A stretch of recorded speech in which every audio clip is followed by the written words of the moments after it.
মরণকে স্মরণ করলে জাহান্নাম বরণ করা লাগে না, চিল্লায় বলেন ঠিক কিনা?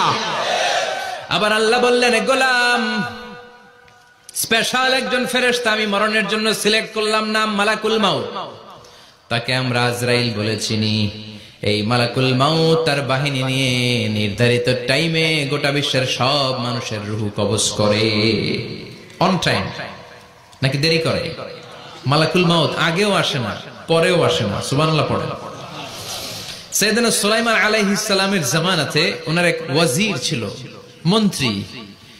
ওই মন্ত্রীকে নিয়ে উনি বৈঠক করতেন। উনার সময় উনি মালাকুল মাউতের সাথে বৈঠক করতেন। শুনতেছেন? আপনাদের মনোযোগ আছে তো? উনি বৈঠকে বসেছেন, মালাকুল মাউত বসা, ওয়াজিরও বসা। হঠাৎ মালাকুল মাউত ওয়াজিরের দিকে বড় বড় চোখ করে তাকাচ্ছেন। বড় বড় চোখ করে তাকানোতে ওয়াজির ভয় পেয়েছে। হঠাৎ মালাকুল মাউত চলে গেল। ওয়াজির বলে, ও সুলাইমান আলাইহিস সালাম, এই যে লোকটা বড় বড় চোখ করে আমার দিকে তাকালো, এটা কে? সাইয়েদনা সুলাইমান বলে, হাদা মালাকুল মাউত। যে বর্ণনাটা বলছি এটা হাদিস না, এটা হচ্ছে ইসরাইলিয়া, জিউস ট্র্যাডিশন। কোরআন হাদিসের সাথে কোনো দ্বন্দ্ব নাই, তাই বর্ণনা করা যাবে। বিষ্ণু বলেছেন, বাল্লিগু আন্নি ওয়ালাউ আয়া। আবার বলেছেন, ওয়া হাদিসু আন বনি ইসরাঈল ওয়ালা হারাজ। বনি ইসরাইলের ট্র্যাডিশন বর্ণনা করো, জিউস ট্র্যাডিশন বর্ণনা করো, এতে কোনো সমস্যা নাই। ওয়াজির বলে, ও সাইয়েদনা সুলাইমান, বড় বড় চোখ করে যে তাকালো লোকটাকে? সাইয়েদনা সুলাইমান বলে, হ্যাঁ দা মালাকুল মাউত, এটা মৃত্যুর ফেরেশতা। ওয়াজিরের কলিজায় পানি নেই। এটা কি ফেরেশতা? শুনে তো পিলে চমকে গিয়েছে। কয় কি? মালাকুল মাউত তো আমার চিনে ফেলাইছে, বাড়ি চিনে ফেলছে, আমার খবর আছে।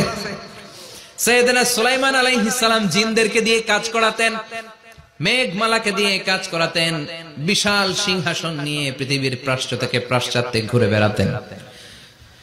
সাইয়েদনা সুলাইমানকে ওয়াজির বলে, ও সুলাইমান, মেঘমালাকে আদেশ করে দেন, আমি আর এই ফিলিস্তিনের ভূখণ্ডে থাকতে চাই না। আকাশের মেঘমালার উপরে আমারে বসিয়ে দেন, আর বলে দেন আমারে নিয়ে যেন আকাশের মেঘমালা হিন্দুস্তানের ওই দূর পর্বতে রেখে আসে।